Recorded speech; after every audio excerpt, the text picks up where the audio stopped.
नमस्कार व्यूअर्स, मैं हूं अमीश देवगन और आप देख रहे हैं देश का सबसे लोकप्रिय कार्यक्रम आर पार। 2024 की चुनावी लड़ाई अपने फाइनल राउंड में पहुंच चुकी है। 428 सीटों पर वोटिंग हो चुकी है और अगले 2 चरणों में 115 सीटों पर टक्कर होने वाली है। लेकिन बीते 2 महीनों के दौरान आपने लगातार यह सुना होगा कि तुष्टीकरण हो रहा है, ओबीसी समाज का हक छीना जा रहा है, एक खास वोट बैंक को खुश किया जा रहा है। लेकिन इस सियासी मारामारी के बीच कलकत्ता हाई कोर्ट ने के एक फैसले के बाद विपक्ष पूरी तरह से एक्सपोज हो गया है और सीनाजोरी पर भी उतर आया है, क्योंकि हाई कोर्ट ने पश्चिम बंगाल में 2010 के बाद बनी ओबीसी लिस्ट को रद्द कर दिया है। इस लिस्ट का भरपूर फायदा एक खास वर्ग को मिल रहा था। लेकिन हैरानी की बात यह है कि ममता बनर्जी कह रही है कि वो कलकत्ता हाई कोर्ट का फैसला नहीं सुनेंगी, नहीं मानेंगी और विपक्षी गठबंधन के तमाम नेता इस मुद्दे पर चुप्पी साधे हुए हैं, यानी इंडिया अलायंस। तो सवाल है कि क्या वाकई विपक्षी दल ओबीसी समाज का हक मार रहे हैं, जैसा बीजेपी आरोप लगा रही थी? और बंगाल इकलौता मामला नहीं है, इससे पहले कर्नाटक की कांग्रेस सरकार भी इस मुद्दे पर घिर चुकी है। तो आज इसी मुद्दे पर होगी देश की सबसे बड़ी बहस। क्या मुस्लिम आरक्षण पर सही थे मोदी? और मुस्लिम आरक्षण पर बहुत बड़ा पर्दाफाश, किस तरह से ओबीसी के आंकड़े के साथ खिलवाड़ करके ओबीसी में एंट्री कराकर ज्यादा से ज्यादा मुसलमानों की जातियों की एक बहुत बड़ा खेल किया गया। बड़ा एक्सपोजे आर पार में, क्या सही थे मोदी?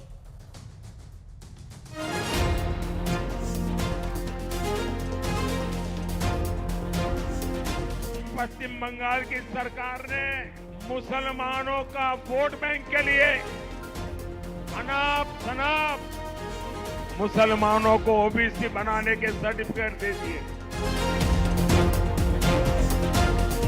2024 के लिए जारी चुनावी दंगल के बीच एक बहुत बड़ी घटना हुई है। कलकत्ता हाई कोर्ट ने पश्चिम बंगाल में 2010 के बाद बनी ओबीसी लिस्ट को रद्द कर दिया है। हाई कोर्ट ने यह भी कहा है कि अब कोई भी नए प्रमाण पत्र जारी नहीं किए जाएंगे। हालांकि कोर्ट ने कहा है कि जिन्हें पहले नौकरी मिल चुकी है उन पर फैसले का असर नहीं होगा। हालांकि ममता बनर्जी ने इस फैसले को मानने से साफ मना कर दिया है। কাউকে দিয়ে একটা অর্ডার করিয়েছে, যদিও তার রায় আমি মানি না, বিজেপির রায়টা আমরা মানবো না, ওবিসি রিজার্ভেশন চলছে, চলবে। ममता सरकार गैर संवैधानिक तरीके से तुष्टीकरण की नीति को आगे बढ़ा रही, एक तरीके से कहा जाए तो मुस्लिम लीग के एजेंडा को आगे बढ़ा रही थी। उधर बीजेपी कह रही है कि हम विपक्ष पर जो आरोप लगा रहे थे, कोर्ट के फैसले से उस पर मुहर लग गई है। लालू जी ने मुस्लिम आरक्षण की बात कही है, उन्होंने बोला कि मुस्लिम का आरक्षण होना चाहिए। क्या देखते हैं आप? उन्होंने आरक्षण होना चाहिए इतना ही कहा, नहीं ऐसा नहीं, उन्होंने ये कहा है पूरा का पूरा जी, मतलब एससी एसटी ओबीसी उनको जो आरक्षण है वो अब मुसलमानों को देना चाहिए। इस बीच न्यूज 18 के साथ विशेष संवाद में गृह मंत्री अमित शाह ने भी ममता बनर्जी पर अब तक का सबसे बड़ा आरोप लगा दिया है। क्या आपको लगता है संदेश खली एक बड़ा टर्निंग पॉइंट रहा बंगाल के इलेक्शन का? संदेश खाली चुनावी मुद्दा नहीं है जी। एक महिला मुख्यमंत्री के नाक के नीचे सालों तक धर्म के आधार पर महिलाओं का शोषण होता रहे और महिला मुख्यमंत्री इसलिए कुछ न करे कि शोषण करने वाले इनके कार्यकर्ता हैं, इनकी वोट बैंक का हिस्सा है। इससे ज्यादा शर्मनाक बात कोई हो ही नहीं सकती। लेकिन आज सबसे बड़ा सवाल है कि क्या वाकई कर्नाटक से बंगाल विपक्षी दल ओबीसी के आरक्षण का हक मांग रहे हैं? इसी सवाल पर होगी देश की सबसे बड़ी बहस। मुस्लिम आरक्षण पर सही थे मोदी? और अब वक्त है विश्लेषण का। मुस्लिम आरक्षण पर विपक्ष के खेल का विश्लेषण। ममता सरकार से पहले ओबीसी की सूची में जातियां थी। नोट करिए व्यूअर्स, ये बड़ा मामला है और कैमरा का क्लोजअप करिए। ओबीसी सूची में जातियां 108, ओबीसी में हिंदू जातियां 55 और ओबीसी में मुस्लिम जातियां 53। ममता सरकार से पहले और ममता सरकार के बाद 108 थी जातियां, और ममता सरकार के बाद जोड़ी गई नई जाति 71। हिंदू जातियां जुड़ी केवल 6 और मुस्लिम जातियां जुड़ी 65। यानी आप समझिए, जो खेल मैं समझाने की कोशिश कर रहा हूं, कैमरे का क्लोजअप करिए, जरा कैमरे का क्लोजअप करिए। जोड़ी गई नई जाति 71, हिंदू जाति जुड़ी 6 और मुस्लिम जातियां जुड़ी 65। ये अपने आप में नंबर बहुत बड़ी कहानी बताता है। ये जो नंबर है, ये पूरी कहानी बता रहा है कि विपक्ष आखिरकार खेल कैसा खेल रहा था। अब ये कैसा खेला है समझने का, समझाने का मैं आपको प्रयास करता हूं। पश्चिम बंगाल पिछड़ा वर्ग की लिस्ट में कुल 179 जातियां हैं। कुल मुस्लिम जातियां 118, 118 यानी 66%। कुल हिंदू जातियां 61, 34%। बंगाल में अभी भी हिंदुओं की आबादी ज्यादा है, हालांकि डिफरेंस कम है सारे प्रदेशों से, लेकिन हिंदू की आबादी ज्यादा है। लेकिन हिंदुओं की जातियां देखिए आप कितनी है, सिर्फ 61, 34%, और मुसलमानों की जातियां 66%।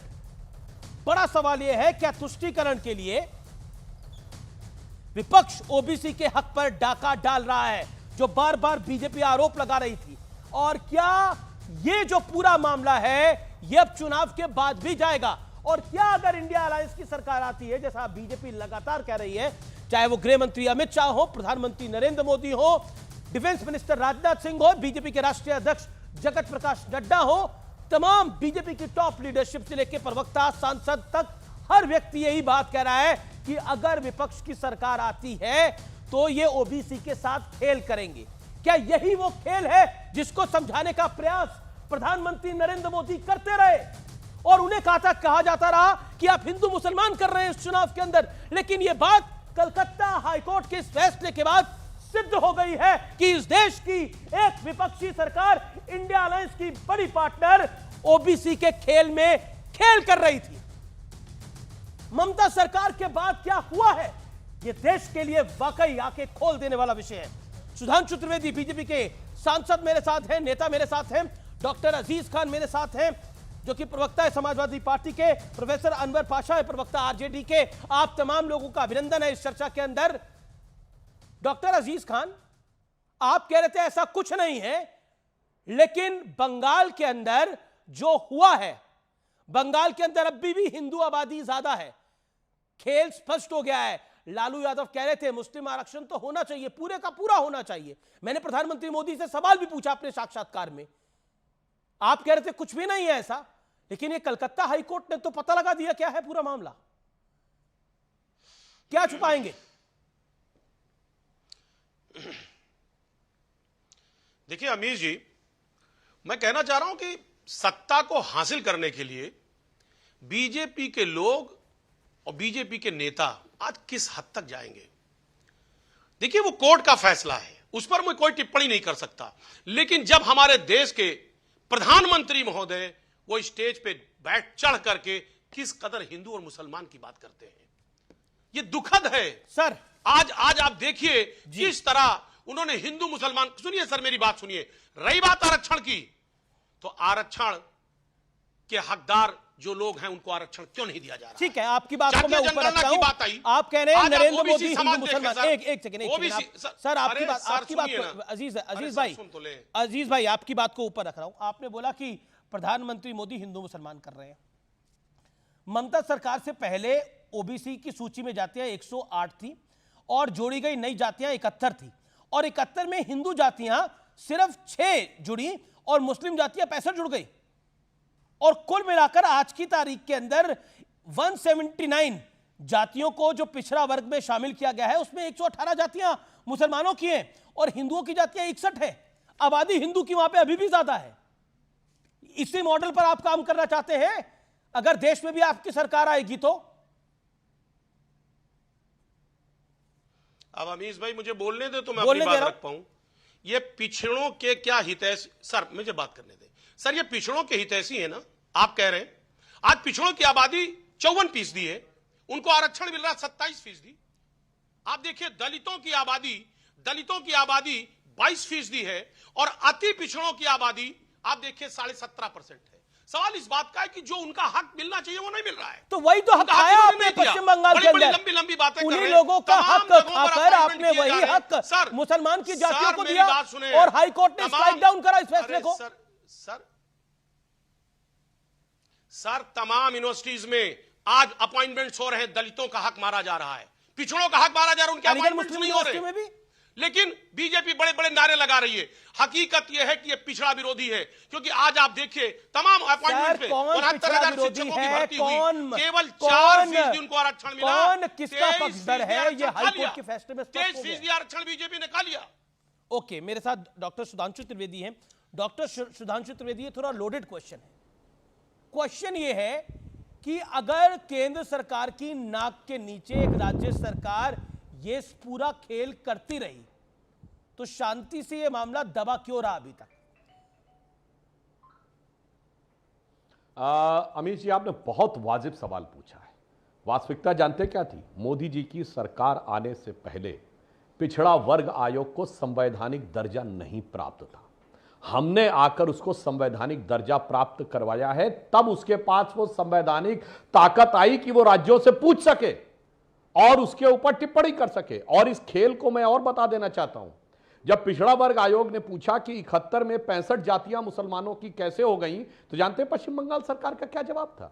उनका जवाब यह था कि ये कन्वर्जन होने से पहले इन जातियों के थे और इन जातियों को हिंदू होने मिलता था, इसलिए इन्हें दिया जा रहा है। तो अगला सवाल पिछड़ा वर्ग आयोग ने किया कि इतनी भारी मात्रा में कन्वर्जन कैसे हो गया, तो वो चुप्पी साध गए। और पिछड़े वर्ग आयोग ने एक और टिप्पणी की है, इसमें इन्होंने बंगाल में बहुत सी ऐसी जातियों को दिया है जो बांग्लादेश में पाई जाती हैं मूलतः।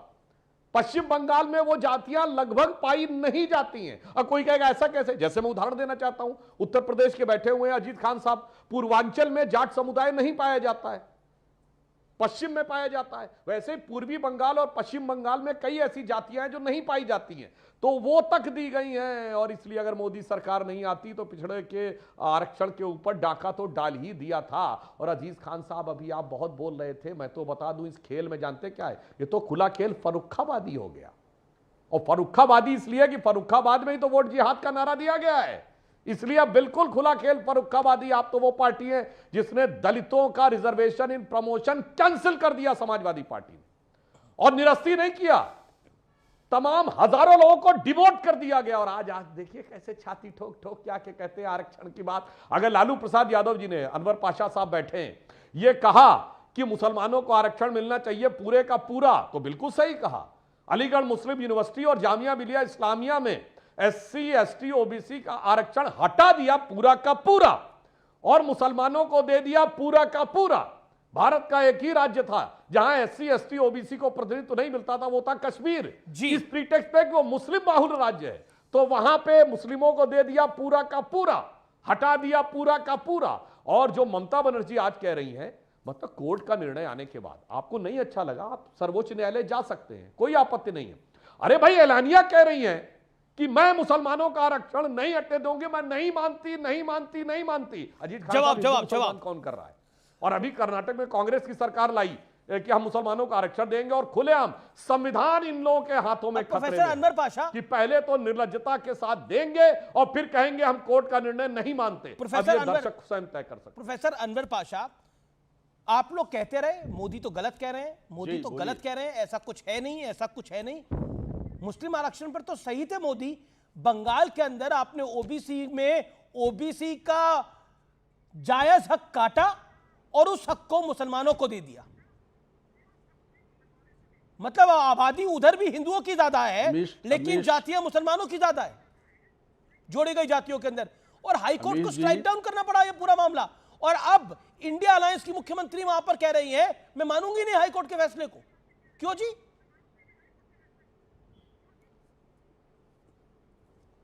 अमीर जी पाशा साहब, आपका सवाल पूरा हो गया? आपका सवाल पूरा हो गया? जी आपका सवाल पूरा हो गया? बिल्कुल, बोलिए। आपने 10 मिनट लिया सवाल करने में, आप मुझे 5 मिनट दीजिए जवाब देने के लिए। सुधांशु जी को आपने पूरे 7 मिनट दिए हैं जवाब देने के लिए। मैं समझता हूँ आप न्याय करेंगे, आप इंटरप्ट नहीं करेंगे बीच में। आपने अगर बुलाया है तो इंटरप्ट नहीं करेंगे। सुनिए मुझे, भारतीय जनता पार्टी के पास कोई मोरल राइट नहीं है, कोई मोरल अधिकार नहीं है कि वो रिजर्वेशन के बारे में बात करे। वो शुरू से रिजर्वेशन के खिलाफ रही है। आरएसएस के चीफ रिजर्वेशन के खिलाफ रहे हैं, समीक्षा की बात करते हैं। कहीं पे निगाहें कहीं पे निशाना की पॉलिसी है भारतीय जनता पार्टी की। मुसलमानों के बहाने रिजर्वेशन को निशाने पर ले रहे हैं प्रधानमंत्री जी और भाजपा के लोग। पूरी रिजर्वेशन प्रक्रिया को खत्म करना चाहते हैं, शुरू से इसके खिलाफ रहे हैं। संविधान इसीलिए बदलना चाहते हैं, 400 उनको इसीलिए चाहिए। इसलिए भारतीय जनता पार्टी किस मुंह से बात करती है, ओबीसी के हितैषी बनती है। किसने गिराया था वीपी सिंह की सरकार को? किस मुद्दे पर गिराया था वीपी सिंह की सरकार को? मंडल कमीशन पे गिराया था। मंडल कमीशन में ओबीसी रिजर्वेशन के प्रावधान को वीपी सिंह ने लागू राम मंदिर पे आप झूठ बोल रहे हैं, राम मंदिर पे लागू किया वीपी सिंह ने। आपने सुनिए आप मंडल कमीशन के इंप्लीमेंटेशन को लागू किया श्री वीपी सिंह ने। आपने उनकी सरकार को गिरा दिया। ये हितैषी अरे है। नहीं लागू किया, नरसिम्हा राव ने लागू किया। बात करते हैं रिजर्वेशन। आप रिजर्वेशन के खिलाफ हैं। आप इंटरप्ट मत कीजिए, सुधांशु जी, इंटरप्ट मत कीजिए। मैंने नहीं इंटरप्ट किया आप में, आपकी बातों में। इसलिए आप जो है आपको हो गया है मुस्लिम फोबिया। आपको ख्वाब में मुसलमान नजर आता है। मुसलमान आकर के ख्वाब में देखते हैं आपके मंगलसूत्र चुरा लेगा, भैंस चुरा के ले जाएगा, ये आप ख्वाब में देखते हैं। ये आपको हो गया है मुस्लिम फोबिया। जमीन खिसक रही है आपकी बिसात सियासी खिसक रही है। वोट नहीं मिल रहे हैं आपको, आप हार रहे हैं। इसलिए आप इस तरह की मुस्लिम फोबिया के शिकार हो रहे हैं। प्रोफेसर पाशा खराब करना चाहते हैं। Professor Pasha, you made your point. Professor Pasha, polarise करना चाहते हैं आप। प्रोफेसर पाशा, और आपने बड़े सारे गंभीर आरोप लगाए। आपने जामिया मिलिया, एक सेकंड प्रोफेसर पाशा, मेरा एक प्रश्न है प्रोफेसर। आपको मालूम है जामिया, देखिए मैं जामिया मिलिया इस्लामिया की बात आपने की, अलीगढ़ मुस्लिम यूनिवर्सिटी की बात की। आपको मालूम है 2 जुलाई 2020 को आपके ही मंत्री मुख्तार अब्बास नकवी ने कहा था कि इस मुल्क में 13,555 माइनॉरिटी इंस्टीट्यूशंस हैं, स्कूल्स, कॉलेज और यूनिवर्सिटीज मिलाकर के। और उसमें 13,555 में से सिर्फ 7,000 हैं जो मुस्लिम माइनॉरिटी इंस्टीट्यूशंस हैं।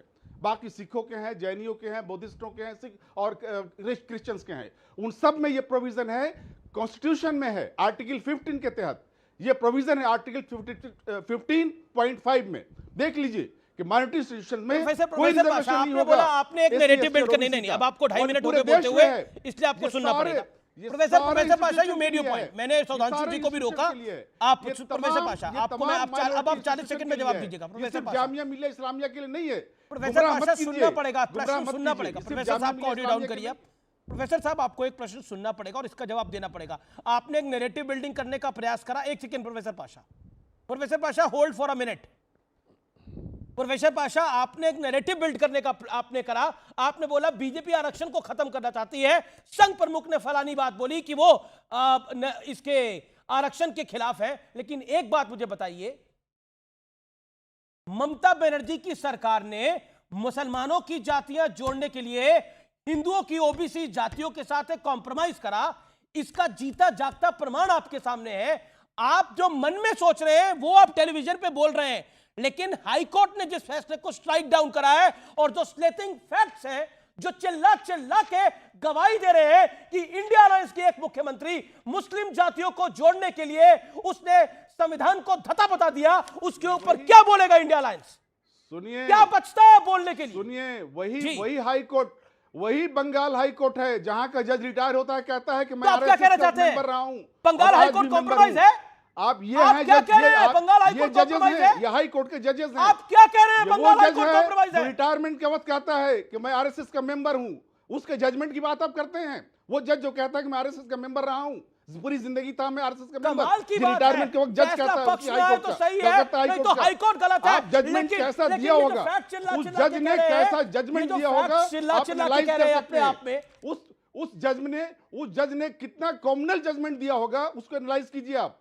कितना मैं ऑनरेबल जज, ऑनरेबल कोर्ट के खिलाफ इस तरह की बातें अपने कार्यक्रम में नहीं सुनना बहस कराइए आप, इस पर बहस कराइए अमीश जी। सुधांशु त्रिवेदी, जज खराब है, कोर्ट गलत है, लेकिन हम सही हैं जी। देखिए, अनवर पाशा साहब को की बात प्रोफेसर होके इतने झूठ नहीं बोलने चाहिए।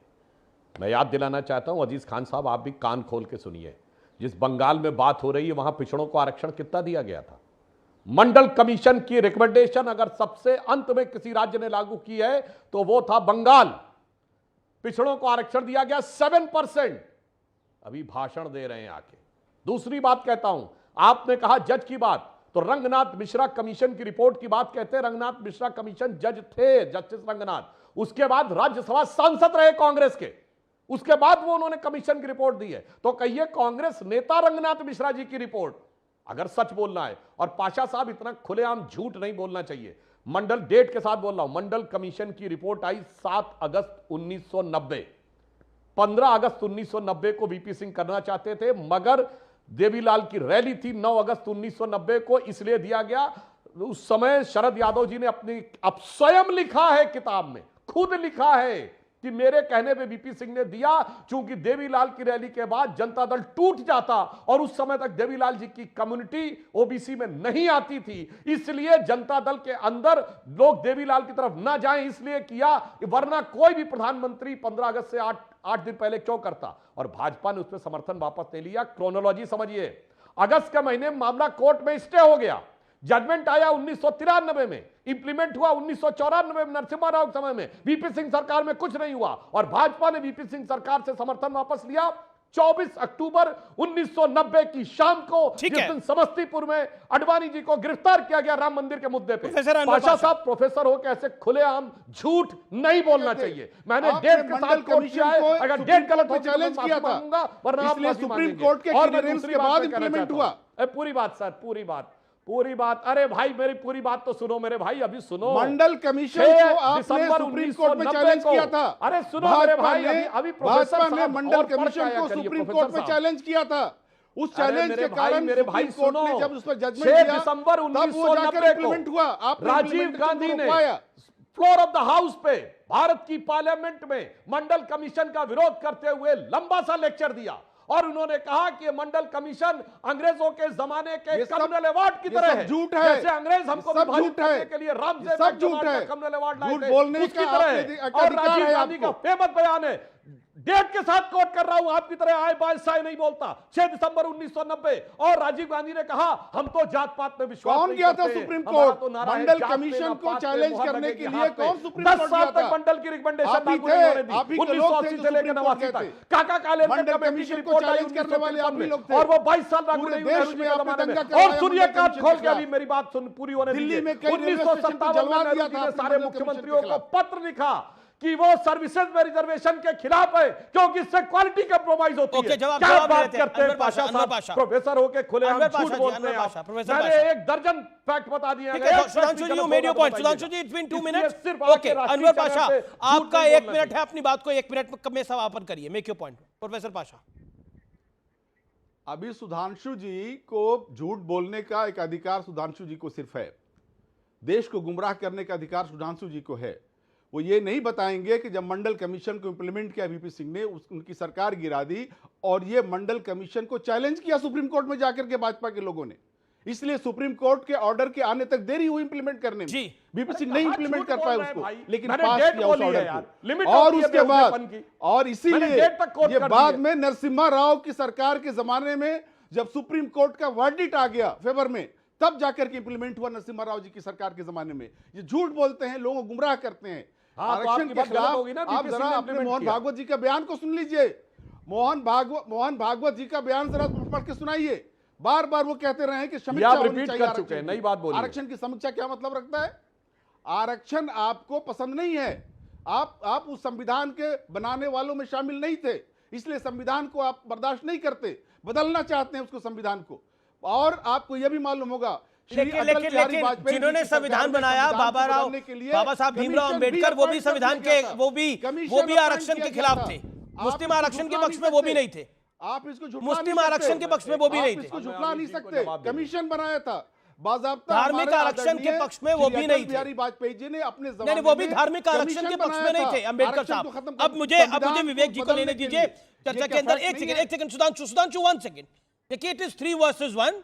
So Sudhanshu, I will give you your fair time. विवेक, ममता बनर्जी की शासन ने जो करा वो हम सबके सामने है। अब इसको लाख ढकने और छुपाने की कोशिश करो, ये ढक और छुप नहीं सकता। मतलब, और ये चिल्ला के गवाही देगा, आज नहीं सालों तक अब इसकी बानगी दी जाती रहेगी कि मुस्लिम आरक्षण पर जो नरेंद्र मोदी कहते रहे वो सही तो था, गलत क्या था?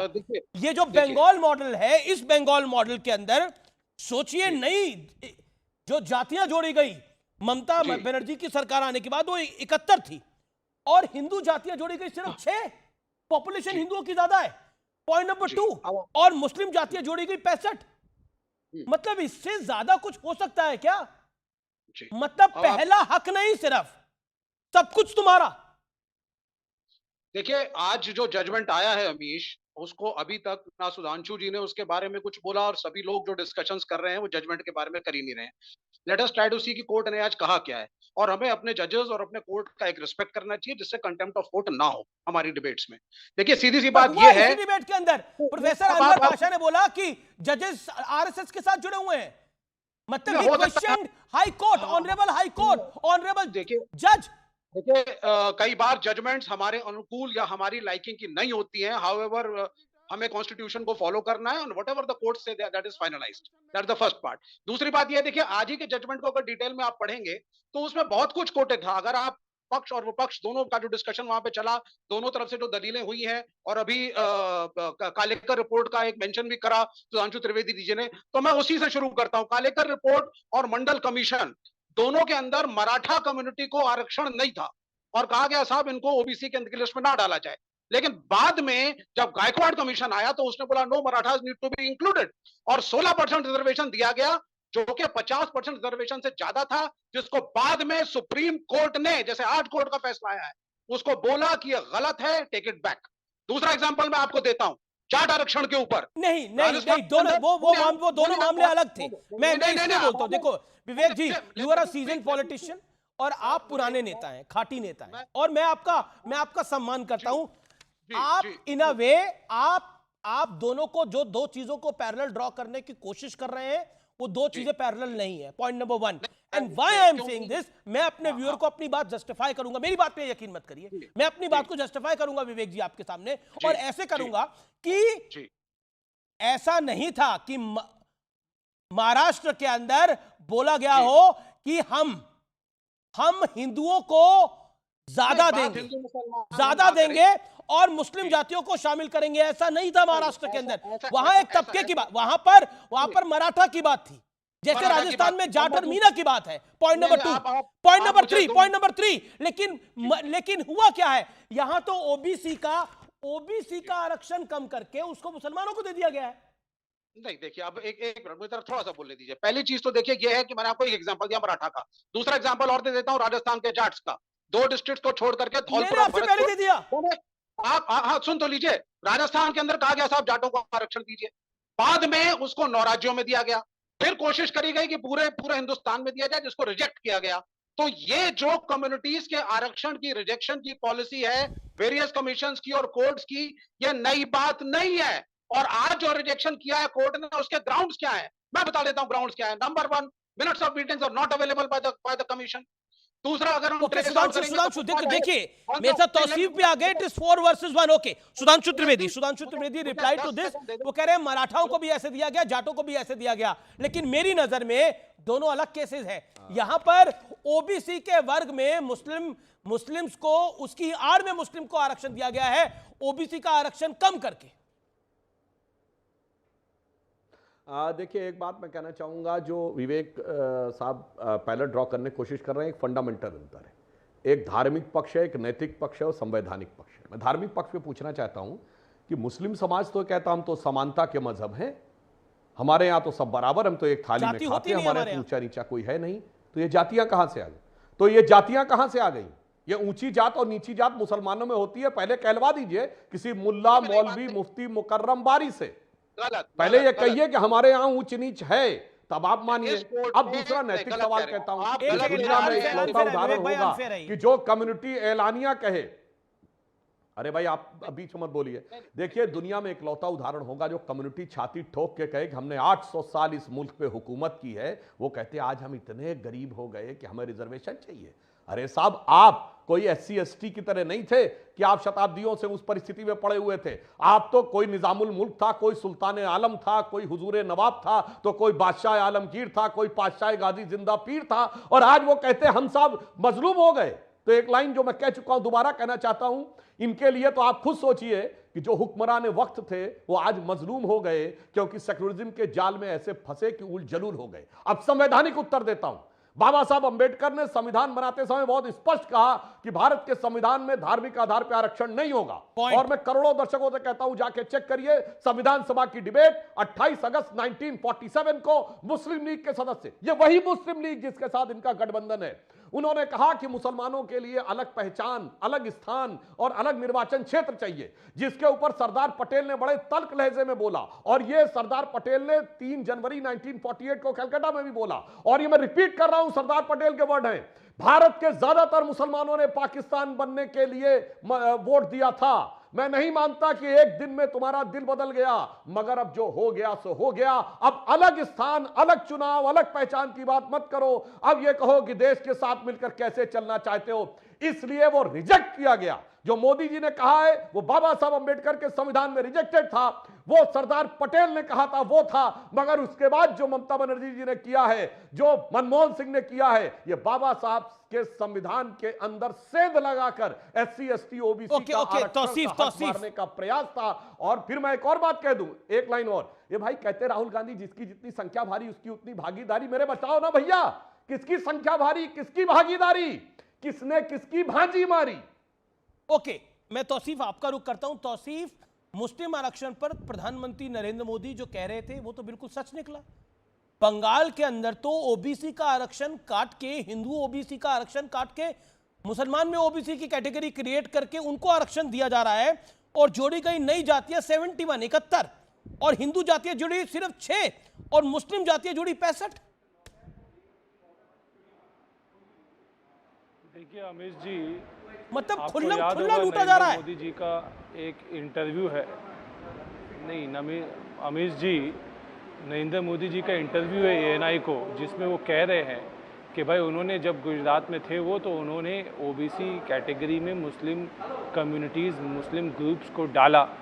तो जब वो ऐसा करें तो वाह वाह, और जब ममता बनर्जी या फिर CPM की सरकार बंगाल में करे तो छी छी। ये बिल्कुल आपका पॉइंट लाजमी है, लेकिन एक बात आंसर करिए, एक बात प्लीज आंसर करिए।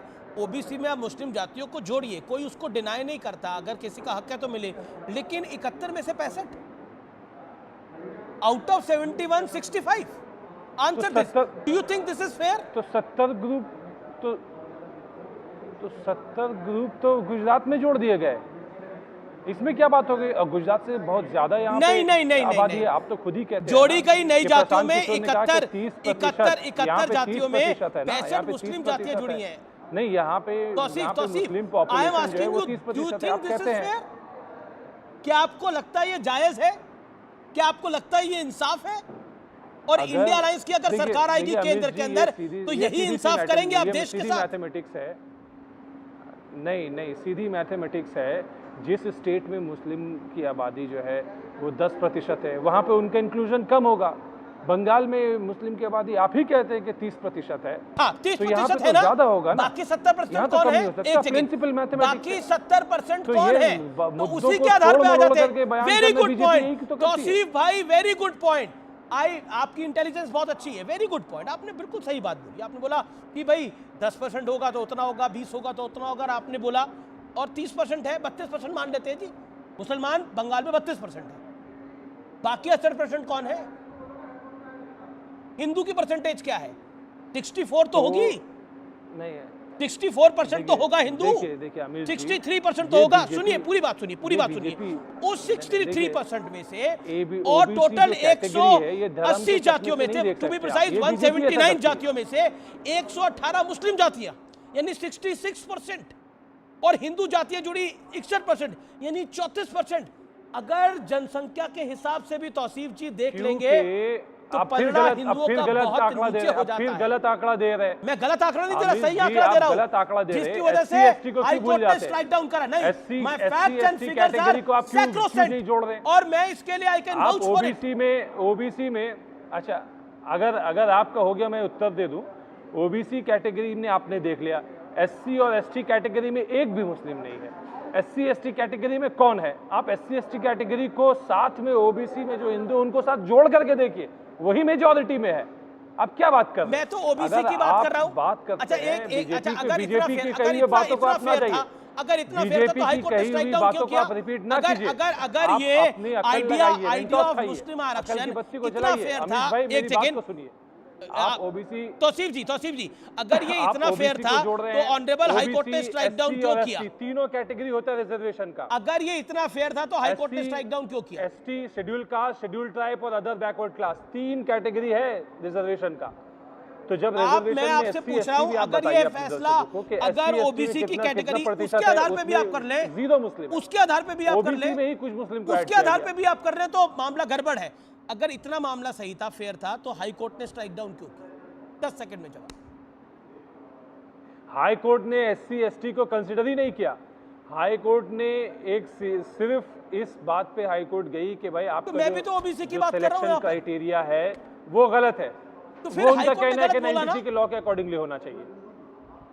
तो वो सुप्रीम कोर्ट उसका फैसला करेगी। करेगा ना, तो ममता जी तो नहीं फैसला कर सकती ना। तो ममता बनर्जी ने क्यों बोला कि मैं हाई कोर्ट की बात नहीं मानूंगी? ये तो प्रोसेस अभी कंप्लीट नहीं हुआ। आप तो officer of the final order नहीं है ना, ये आप तो ऑफिसर ऑफ द कोर्ट है। तो ममता जी ने क्यों बोला कि मैं हाई कोर्ट की बात नहीं मानूंगी? नहीं मानेंगे क्योंकि वो अपील में जाएंगे। तो अपील में जाए तब तक तो माननी पड़ेगी जी। अगर अपील में जाएंगी, जब तक फैसला नहीं आता, जब तक स्टे ऑर्डर नहीं आता, तब तक हाई कोर्ट का फैसला प्रिवेल करेगा। मेरे देश का संविधान तो यही कहता है। ओके, सुधांशु त्रिवेदी। स्कैम में भी हाई कोर्ट के फैसले को ममता बनर्जी ने नहीं माना, सुप्रीम कोर्ट गई, सुप्रीम कोर्ट ने ऑर्डर को मॉडिफाई किया। लगता है सुप्रीम कोर्ट ने हाई कोर्ट के ऑर्डर को मॉडिफाई किया एसएससी मामले में। ओके, जवाब सुधांशु त्रिवेदी का जवाब जरूरी है, लंबे अरसे से आप बोल रहे हैं। सुधांशु जी देखिए, तौसीफ भाई अब बचाव के लिए मेरे विचार से, खैर उनकी मजबूरी है, उन्हें करना है। भाई साहब, एससी एसटी और ओबीसी में फंडामेंटल अंतर जानते क्या है? एसटी का फुल फॉर्म है शेड्यूल्ड ट्राइब्स, एससी है शेड्यूल्ड कास्ट और ओबीसी है अदर बैकवर्ड क्लास। क्लास और कास्ट का अंतर समझिए। और एससी को आरक्षण मिलता है आजादी के समय से, एससी डिफाइंड है आजादी के समय से। और सुनिए, और एससी को कॉन्स्टिट्यूशनली मान्यता प्राप्त है, एससी को लोकसभा और विधानसभा में भी मान्यता प्राप्त है। भाई देखिए, अलग अलग चर्चा में एससी और एसटी को रिजर्वेशन देना चाहता है ना, ओबीसी का भी वही काम है, रिजर्वेशन देना। और एससी में किसी गैर हिंदू को नहीं मिल सकता, मुस्लिमों को नहीं मिल सकता।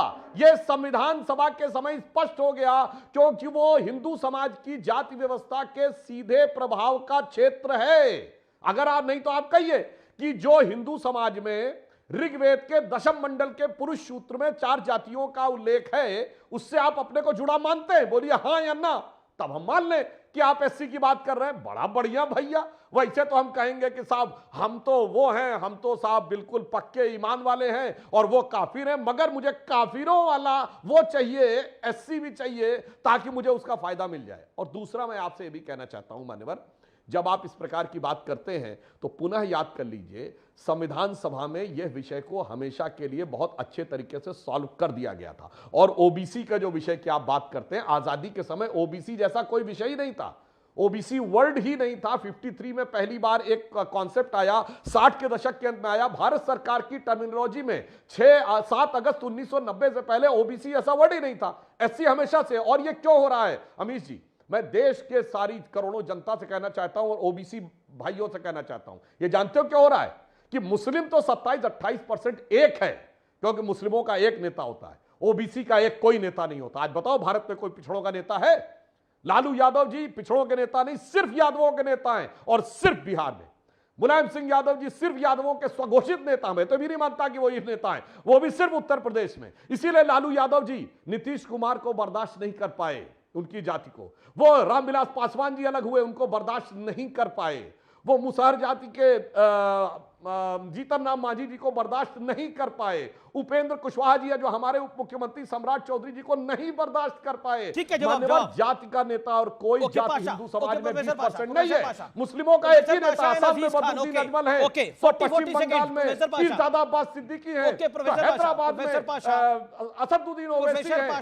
तो इसलिए ये पूरे देश में स्पष्ट है। इसीलिए समझ जाओ मेरे भाई, पार्टियां गलत थोड़ी कर रही हैं। एक पलड़े में पक्का रखा है 27%, और दूसरे में टुकड़े टुकड़े, तो इनका तो लक्ष्य साफ है। ओके, पाशा साहब, 20% अपना है, 80 में टुकड़े करना है। पाशा साहब 30 सेकंड। पाशा साहब, सुधांशु जी देश को गुमराह कर रहे हैं जी। कॉन्स्टिट्यूशन में, हमारे संविधान में कहीं नहीं लिखा हुआ है कि मुसलमानों को रिजर्वेशन नहीं दिया जा सकता। और यह सवाल बहुत वैलिड है कि एससी में मुसलमानों को क्यों बाहर रखा गया है? धर्म के आधार पर बाहर रखा गया ना। एसटी में मुसलमानों को क्यों नहीं शामिल किया गया है? धर्म के आधार पर बाहर रखा गया है। तो धर्म के नाम पर आप भेदभाव कर सकते हैं, डिस्क्रिमिनेशन कर सकते हैं, एक्सक्लूड कर सकते हैं मुसलमानों को, लेकिन अगर मुसलमानों को रिजर्वेशन देने की बात आती है उनकी गरीबी के आधार पर, उनके आर्थिक स्थिति के आधार पर, उनके एजुकेशनल पिछड़ेपन के आधार पर, तो इनको बर्दाश्त नहीं होता है। और ये बात कर रहे हैं एक नेता की। कौन है नेता मुसलमानों का? एक बता दीजिए आप सुधांशु जी, एक नाम ले लीजिए आप। कौन है मुसलमान का नेता? Okay, Sudhanshu 10 second. एक नाम सुधांशु लीजिए त्रिवेदी आप। से सवाल पूछा गया, ऑडियो डाउन। और सुधांशु 10 सेकंड। आज सुधांशु त्रिवेदी 10 सेकंड। सुधांशु त्रिवेदी 10 सेकंड। मैं बताना चाहता हूं, हाँ बिल्कुल 10 सेकंड में मैंने 10 नाम तो और गिना दिए। और मैं कहना चाहता हूं, लालू प्रसाद यादव जी मुसलमानों के नेता हैं, मुलायम सिंह अपने को मुसलमानों का नेता मानते हैं, राहुल गांधी मुसलमानों का नेता मानते हैं, क्योंकि मुसलमानों में कोई सैयद का नेता नहीं है, कोई शेख का नेता नहीं है, कोई पठान का नेता नहीं है, कोई गद्दी का नेता नहीं है, कोई घोसी का नेता नहीं है, कोई अंसारी का नेता नहीं है, कोई बेनहा का नेता नहीं है, कोई चुनाव का नेता नहीं है। हिंदू समाज में जातियों में तोड़ तोड़ के नेता खड़े करके रखो, और वहां एक है। वरना अनवर पाशा साहब बता दीजिए, क्या मुस्लिम समाज में जब आप जातियों ओके, जवाब जरूरी है। ओके, अनवर पाशा आप शांत रहिए। अजीज खान, लेकिन अपने आपको सिर्फ हिंदू का नेता साबित करने में लगे हुए हैं। वो रोज मुसलमानों को गाली, सुबह उठ के मुसलमानों को गाली दो। मुझे ब्रेक के लिए रुकना पड़ेगा, लेकिन एक बड़ी खबर आ रही है ब्रेक के बाद। लेकिन क्या वाकई मुस्लिम आरक्षण पर सही थे मोदी? हाईकोर्ट के फैसले के बाद प्रूव हो रहा है। ब्रेक के बाद आप देख रहे हैं न्यूज़ 18 इंडिया, पावर्ड बाय लावा। लावा उठाओ, गर्व से उठाओ। आपने बोला कि प्रधानमंत्री मोदी हिंदू मुसलमान कर रहे हैं। ममता सरकार से पहले ओबीसी की सूची में जातियां 108 थी और जोड़ी गई नई जातियां